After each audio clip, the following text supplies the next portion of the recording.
আনিল ঈমান হাদিসে নববীর মধ্যে ঈমানের মূল বিষয়টি আল্লাহ রাসূল সাল্লাল্লাহু আলাইহি ওয়াসাল্লাম ইরশাদ করেছেন কি ইরশাদ করেছেন ফাআখবিরনি আনিল ঈমান হযরত জিবরাইল আলাইহিস সালাম বলেন ফাআখবিরনি হে রাসূল সাল্লাল্লাহু আলাইহি ওয়াসাল্লাম আমাকে সংবাদ দিন আমাকে জানিয়ে দিন আমাকে শিক্ষা দিন আমাকে কি দিন শিক্ষা দিন আনিল ঈমান ঈমান কি তখন রাসূল সাল্লাল্লাহু আলাইহি ওয়াসাল্লাম বললেন আমালা আন তুমিনা বিল্লাহি ওয়া মালাইকাতিহি ওয়া কুতুবিহি ওয়া রাসূলিহি ওয়াল ইয়াউমিল আখির ওয়া তুমিনু বিল কদরি খাইরিহি ওয়া শাররিহি তখন আমার রাসূলুল্লাহ সাল্লাল্লাহু আলাইহি ওয়াসাল্লাম হাদিসে জিবরাইলের মধ্যে হাদিসে জিবরাইল আলাইহিস সালাম যেভাবে শিক্ষা চেয়েছেন আমার রাসূল দেবেন সেভাবে আমার রাসূল আল্লাহর নির্দেশে জিবরাইল আলাইহিস সালামকে শিক্ষা দিচ্ছেন আর তিনি বললেন রাসূল সাল্লাল্লাহু আলাইহি ওয়াসাল্লাম বললেন আনতুমিনা বিল্লাহি সর্বপ্রথম তোমাকে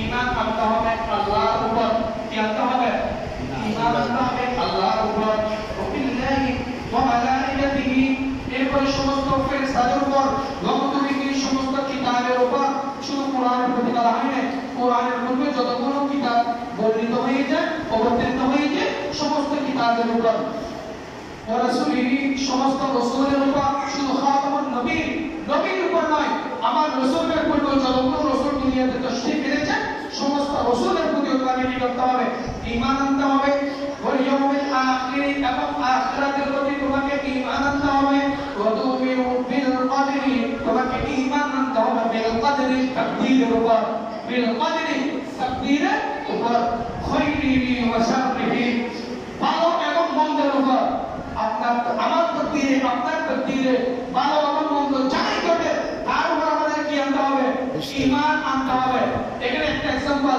আপনারা প্রত্যেকেই জানেন মাইনাসপুর স্কুলের কলেজের মধ্যে অনাকাঙ্ক্ষিত একটি ঘটনা ঘটেছে আমাদের বাংলার জমিনে আপনারা সেটা জানেন টিভি সংবাদের মধ্যে দেখেন না শিশু এক পরিবারের মধ্যে চাচা বাবাই তিন ভাইয়ের তিন সন্তান শহীদ হয়েছে ওই বিমান দুর্ঘটনায় এক মায়ের 10 বছর কোনো সন্তান হয় না অপরপরনে জীবন যায় 10 বছরের মধ্যে মানুষ যেটা যখন করেছে সেটা তখন গিয়েছে শুধু একটা সন্তানের আশায় নামাজ তাহাজ্জুদের নামাজ ফরজ নামাজ ইশরাকের নামাজ পড়ে বলে উনি বলতেছেন আমি আল্লাহর দরবারে বলবো আল্লাহ কালো লেঙ্গা আতর আমাকে একটা সন্তান দাও মেয়ে হোক ছেলে হোক একটা সন্তান দাও মানুষের দুর্বলতা আমি সহ্য করতে পারি না আল্লাহ ওই সন্তানকে আমাকে মা রাখে ওই সন্তানকে আমাকে কি রাখে মা রাখে ওই মা বলতেছেন 10 বছর বাবার বর্ণনার মধ্যে ছিলাম দারিদ্র নিয়ে যুদ্ধ করতেছিলাম আমার মানিয়ে যখন আমার গর্ভে আসে তখন আমার স্বামী ব্যবসার মধ্যে সফল হয়ে আমাদের আর্থিক অবস্থা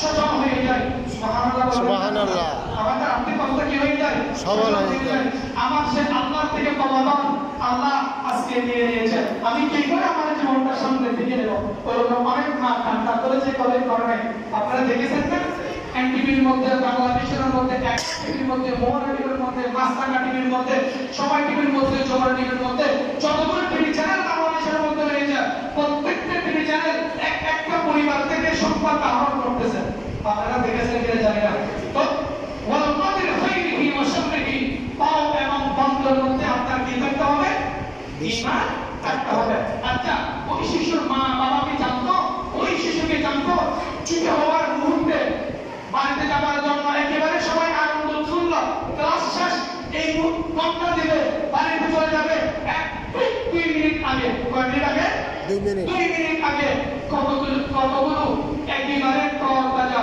কোমলমতি প্রাণ আল্লাহ দরবার করে গিয়েছে ঠিক না ঠিক এটা কিসের লেখা ভাগ্যের লেখা তকদীরের লেখা বলে কিসের লেখা তকদীরের লেখা আল্লাহ তাদের হায়াত কতটুকুই রেখেছেন আল্লাহ তাদের জন্য কতটুকুই রিজিক বরাদ্দ করেছেন এতটুকুই তাদের জীবন ছিল এই জন্য আল্লাহ তাআলা তাদেরকে নিয়ে নিয়েছেন এরপর আমাদের কি রাখতে হবে বিশ্বাস হবে এই ঘটনা নিয়ে রাষ্ট্রের বিরুদ্ধে যারা চক্রান্ত করে আসলে তাদের মধ্যে ঈমান আছে কিনা সেটা আমি জানলাম গত কয়েকদিন আগে আরেকটা বিমান দুর্ঘটনার মধ্যে প্রায় 73 জন থেকে আরো বেশি যাত্রী মারা গিয়েছে একজন যাত্রী বাসে সব যাত্রী মারা গেছে ওই দেশে তো এত চক্রান্ত হয় না আমাদের দেশে আমার দলজনক আমাদের দেখবে আমি ওই দল অপরাধ করবে অন্যায় করবে জুলুম করবে সমস্ত অবকর্ম করবে আমি আমার দলকে সাপোর্ট দেব আপনার দল যখন ক্ষমতায় নেই আপনি আমার দল যখন ক্ষমতায় আছে তখন আপনার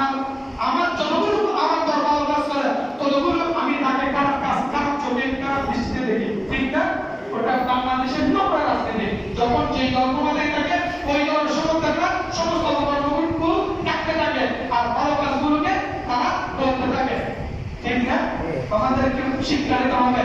আমার সরকার রদবদল হবে, আমার দেশের জন্য যে সরকার মঙ্গলজনক কাজ করে, ভালো কাজ করে, যেই হোক সে তার পক্ষে, সত্যের পক্ষে, ন্যায়ের পক্ষে আমাদেরকে থাকতে হবে। যদি বলেন ঠিক কিনা, সে যেই হোক।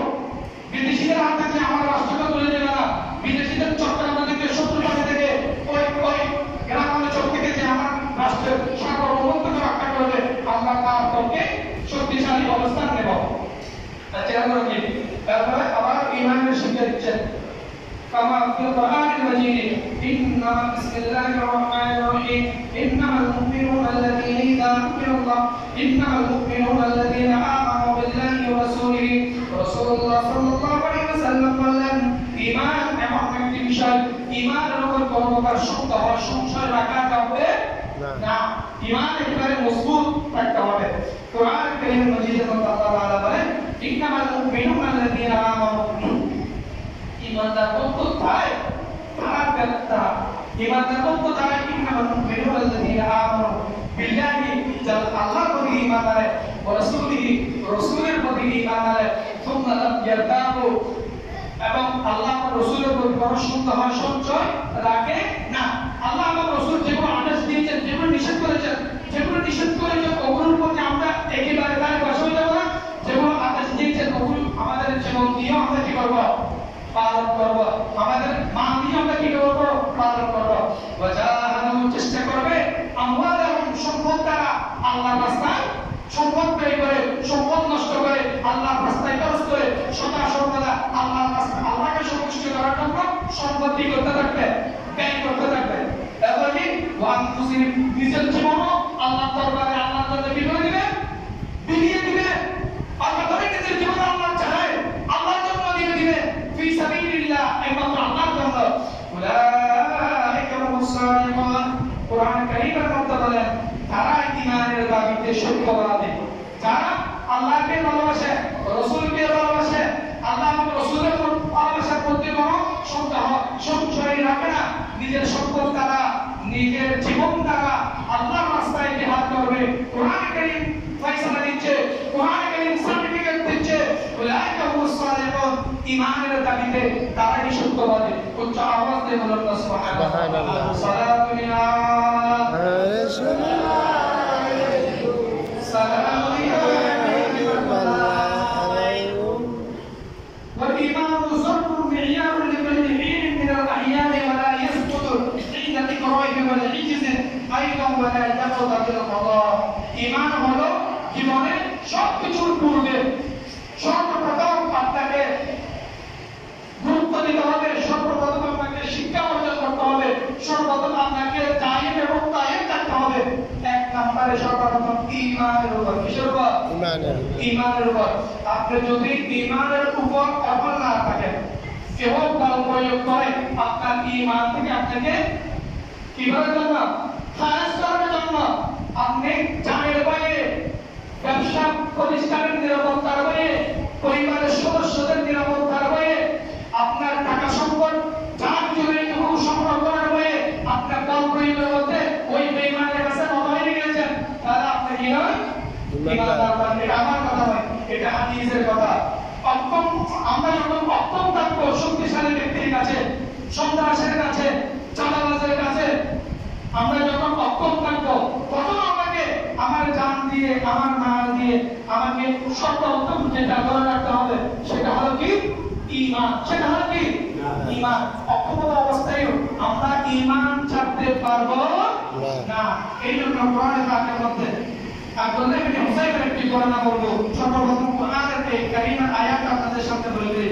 কামা قال تعالى بسم الله الرحمن الرحيم يا ايها الذين امنوا امنوا بالله ورسوله والكتاب الذي نزل على رسوله والكتاب الذي انزل من قبل رسول صلى الله عليه وسلم ارشاد يا ايها الذين امنوا হে ঈমানদার তোমরা যারা আমানু তোমরা যারা ঈমান এনেছো বিল্লাহি আল্লাহর প্রতি ওয়া রাসূলিহি রাসূলের প্রতি ওয়াল কিতাবি রাসূলের উপর রাসূলের উপর যা কিতাব নাযিল হয়েছে সেই কিতাবের প্রতি আল্লাযী নাযালা আলা রাসূলিহি আল্লাহ রাসূলের উপর যতগুলো আদেশ নিষেধ অবতীর্ণ হয়েছে কিতাবের উপর সমস্ত নাযিলকৃত আদেশ নিষেধের প্রতি নাযিল কিতাব আনজালা মানে নাযিল করেছেন। কে নাযিল করেছেন?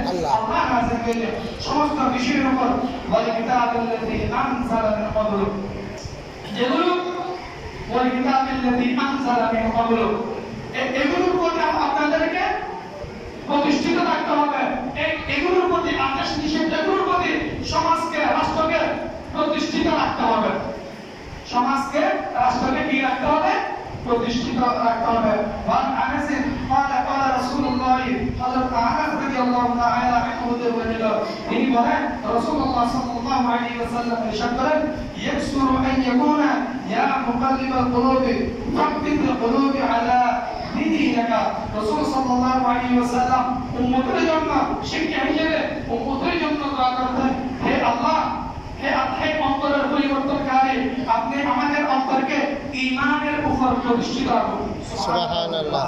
আপনি আমাদেরকে ঈমানের উপর কি রাখুন? প্রতিষ্ঠিত রাখুন। তখন হযরত আনাস রাদিয়াল্লাহু তাআলা আনহু আল্লাহ রাসূলকে জিজ্ঞাসা করেন, ইয়া রাসূলুল্লাহ, আপনি কি পরিমাণ আশঙ্কা করেন আমরা কি ঈমান থেকে খারিজ হয়ে যাব, আমরা ঈমান থেকে বাইরে হয়ে যাব? ক্বালা নাআম। রাসূল সাল্লাল্লাহু আলাইহি ওয়াসাল্লাম বলেন, হ্যাঁ, আমি আশঙ্কা করি তোমরা হয়তোবা দুনিয়ার লোভে, ক্ষমতার লোভে, পদের লোভে, গতির লোভে, সম্পদের লোভে তোমরা কি হয়ে যাবে? ঈমান থেকে বাহির হয়ে যাবে। আল্লাহ রাসূল কি করেন? এটা আশঙ্কা করেন। দেখবেন কিছু মানুষ 10,000 টাকা পেলে মিথ্যা সাক্ষী বিচারে যাওয়ার জন্য দাঁড়িয়ে যায়। এরকম কিছু মানুষ আছে না? আপনাদের সমাজে নাই মনে হয়? আপনার মেয়ে বিয়ে দিচ্ছেন ভালো একটা পরিবারে, ভালো একটা জায়গায়, আপনার প্রতিবেশী নিজের পকেটের টাকা খরচ করে গেছে ওই পরিবারকে বই দেওয়ার জন্য। মেয়েদের রঙে, মেয়েদের মুখোমুখি পাওয়ার, মেয়েদের আনতে যাবে, মেয়েদের মেয়েরা, মেয়েদের হেঁটে, মেয়েদের চরিত্র সুন্দর নেই, তার জন্য নাই আছে। ও হয় না? ওরকম বলে না? উনি যদি না হতো প্রতিবেশী মেয়ের, প্রতিবেশী চাকরি হোক, মেয়ে হোক, পাইসি হোক, কি হবে? উনি কি বিরোধিতা করতেন? আওয়াজ দিয়ে বলেন না, বিরোধিতা করতেন না, বিরোধিতা করতেন না। যারা বিরোধিতা করে সমাজের নেক কাজের সময়, ভালো কাজের সময়, ভালো মানুষ যখন সমাজের পদে থাকে ওই ভালো মানুষের পিছনে শত্রু দাবি করে, এরকম কিছু মানুষ আছে না? খবরদার লোকে আছে, কাছে কি আছে না? খবরদার, আমি বুঝে যাবে তার মধ্যে ঈমান নাই। তার মধ্যে কি নাই? ঈমান নাই। ঈমান থাকলে সব ব্যক্তির পিছনে জীবন করতে পারে না, সব ব্যক্তির ভালো কাজটা সে ঢুকিয়ে মন্দ কথাটা, মন্দ কাজটা সে করতে পারে না। পৃথিবীতে কোন মানুষ করতে পারবে না আমার জীবনে কোনো গুনাহ নাই, এরকম কোনো মানুষ আছে? আল্লাহ কোরআনের মধ্যে বলেছেন, রাসূল হাদিসের মধ্যে বলেছেন, আন-নবিয়্যু মাসূম, সমস্ত রাসূল নিসবত, সমস্ত সাহাবায়ে কেরামের নিসবত, সাহাবায়ে কেরামের ব্যতীত, নবী করিম ব্যতীত আমাদের মধ্যে কোনো না কোনো ভুল, কোনো না কোনো অন্যায়, কোনো না কোনো গুনাহ আমার এবং আপনার মধ্যে রয়েছে। তবে হ্যাঁ, আমরা সর্বদা চেষ্টা করব ঈমানকে সংরক্ষণ করার জন্য, ঈমানের উপর অটল থাকার জন্য সমস্ত শয়তানি ওয়াসওয়াসা থেকে। আল্লাহ, আমি প্রথমে একটু কোরআন আয়াত করেছিলাম, ইন্নাহু লাকুম আদুউম মুবিন। আল্লাহ স্পষ্ট ভাষায় বলে দিয়েছেন, শয়তান তোমাদের প্রকাশ্য শত্রু। শয়তান তোমাদের কি শত্রু? প্রকাশ্য শত্রু। ওয়ালা তাত্তাবিউ খুতুওয়াতিশ শাইতান, শয়তানের পথ তোমরা অনুসরণ করো না।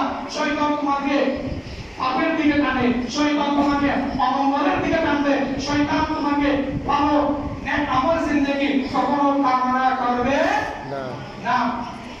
আপনাদেরকে বলতে চাইলাম, কামা ক্বাল নবী সাল্লাল্লাহু আলাইহি ওয়াসাল্লাম, আল্লাহ রাসূল সাল্লাল্লাহু আলাইহি ওয়াসাল্লাম বলেছেন, যদি তোমার মধ্যে বহুত পাহাড় পরিমাণ স্বর্ণ থাকে, বহুত পাহাড় পরিমাণ স্বর্ণ তুমি যদি আল্লাহর রাস্তায় ব্যয় করো, তোমার মধ্যে কি নাই? ঈমান নাই। তোমার মধ্যে কি নাই? ঈমান নাই। তাহলে ওই সম্পদ তোমাকে কখনো জান্নাত দিতে পারবে না, ওই নাম তোমার কোনো কাজে আসবে না। আল্লাহ রাসূল সাল্লাল্লাহু আলাইহি ওয়াসাল্লাম আরেক হাদিসের মধ্যে বলেছেন, মানুষের ঈমান বৃদ্ধিও পায়, হ্রাসও পায়। যাদের ঈমান আছে তাদের ঈমান, যখন কোনো গুনাহের মধ্যে ভুলে কোনো গুনাহ করবে তখন ঈমান কি হয়ে যায়? হ্রাস পেয়ে যায়। যেমন একটা কথা বলি, গোসল করার সময় নাউজুবিল্লাহ বেয়াদবি মাফ করবেন, একেবারে গায়ের সম্পূর্ণ কাপড় খুলে অনেকে গোসল করে না, অবস্থাটা গোসল করে না, তখন রহমতের ফেরেশতা তাকে অবস্থাটা, তখন রহমতের ফেরেশতা দুইজন আছে না, রহমতের ফেরেশতা তাকে না। আমি যখন বৈরাতের গোসল একটা মসজিদে খেদমত করতাম, খতমে তারাবি শেষে একজন ইমাম সাহেব টয়লেটের মধ্যে গেল, দেখলাম ওর লুঙ্গিটা মানে ওই টয়লেটের দরজা আছে না, দরজা দলের মধ্যে পাঠিয়ে দিল। আমি দেখে একেবারে বেকুব হয়ে গেলাম। কিরে নাউজুবিল্লাহ, উনি একেবারে মানে একেবারে অবস্থায় আপনার নিকট মজলিসটা এখানে বসারও একটা সুন্নত আছে, এখানে বসারও কি আছে? সুন্নত আছে। আপনি এভাবে বসে কি করবেন? এখানে এখন তো আমরা তো মানে একেবারে সবগুলো ইয়া করে না, এরকম কোনো সিস্টেম এখানে বসার একটা কি আছে? নিয়ম আছে, বিধি আছে। এই জন্য আমাদেরকে বুঝতে হবে, সর্বপ্রথম আমাদেরকে সংরক্ষণ করতে হবে আমাদের ঈমান। আমাদের কি ঈমান? গত কয়েকদিন থেকে একটা ফেসবুকে একটা লেখা দেখলাম, বলছে একটা সন্ত্রাসী বলতেছে, দাদা আমার ঈমান নাই, কিন্তু আমার নীতি আছে। আমার কি নাই? ঈমান নাই, আমার কি আছে? নীতি আছে। মানে আমি আপনার কাছ থেকে 5 লাখ টাকা নিয়েছি, অমুককে খুন করবো, আপনার 5 লাখ টাকা হওয়ার জন্য আমি অমুক ব্যক্তিকে খুন করেছি। ঈমান নাই, কি আছে? নীতি আছে। তখন রাজনৈতিক নেতাকে বলতেছে, ভাই আর তো ঈমান নাই, নীতি আছে, তোর আছে নীতিও নাই, ঈমানও নাই, কিন্তু 10টা হচ্ছে কাজ, 8টা হচ্ছে কাজ, আবার নিচে দিলে হচ্ছে আরেকটা। এরকম মানুষ আছে না? আল্লাহ তাআলা আমাদের বোঝার মতো তৌফিক দান করুন। আমি সর্বপ্রথম যখন আয়াত পড়তেছিলাম, আমানু কামা আমানান নাস, আমানু কামা আমানান নাস, তোমরা ঈমান আনো যেভাবে সাহাবারা ঈমান এনেছে। কোনটা মাসালাটা কেউ আচ্ছা 5 মিনিটের মধ্যে শেষ করব। আপনারা সাহাবার নাম মনে রাখবেন। আব্দুল্লাহ ইবনে হুযাইফা। আমি ঘটনা অনেক লম্বা, সংক্ষেপে বলো। আল্লাহ রাসূল যে আল্লাহ যে কালামের মধ্যে বলেছেন, আমার সাহাবাগণ যেভাবে ঈমান আনে তোমরা সেভাবে কি আনো? ঈমান আনো। আমানু কামা আমানান নাস। আব্দুল্লাহ ইবনে হুযাইফা ওমর রাদিয়াল্লাহু আনহু শাসন আমলে তিনি রুমের মধ্যে উনি যুদ্ধের মধ্যে গেলেন, হাজার হাজার সৈন্য রুমের মধ্যে তিনি মারালেন। তখন কাইসার রুমের বাদশাহ, তার নাম কি? কাইসার। তার নাম কি? কাইসার। আব্দুল্লাহ ইবনে হুযাইফা, কাইসার, দুইটা নাম মনে রাখবেন। কোরআনের সংক্ষেপে আপনাদের সামনে বলতেছি। কাইসার মুসলিমদের যে সৈন্য ছিল, হাজার হাজার সৈন্য, উনি চেষ্টা প্রয়োগ করে সমস্ত সৈন্যকে আটক করে ফেললেন। কি করে ফেললেন? আটক করে ফেললেন। সমস্ত সৈন্যরা যখন আটক হয়ে গেল, কাইসার জানতে পারল মুসলমানরা কখনো তাদের নীতির বিসর্জন দেয় না, কোনো কিছুর কাছে তারা ঈমান বিক্রি করে না।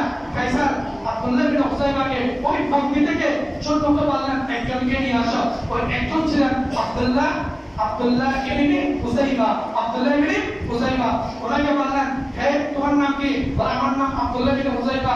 আমি তোমাকে, তুমি যদি খ্রিস্টান ধর্ম গ্রহণ করো তাহলে আমি তোমাকে বন্দি থেকে মুক্তি দেব। তিনি বললেন, নাউজুবিল্লাহ, আমার মুক্তি হওয়ার দরকার নাই।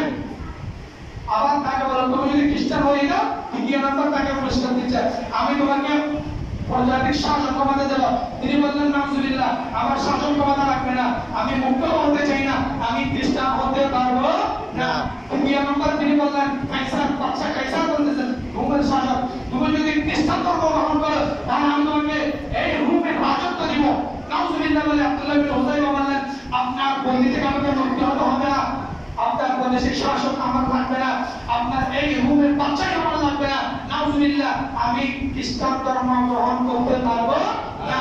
তখন আব্দুল্লাহ ইবনে হুযাইফার সামনে দুইজন মুসলিম বন্দীকে নিয়ে আসলো, বলতো, তুমি যদি খ্রিস্টান ধর্ম গ্রহণ না করো, গরম তেলের মধ্যে এই দুইজন তোমার সঙ্গীকে আমি নিক্ষেপ করবো।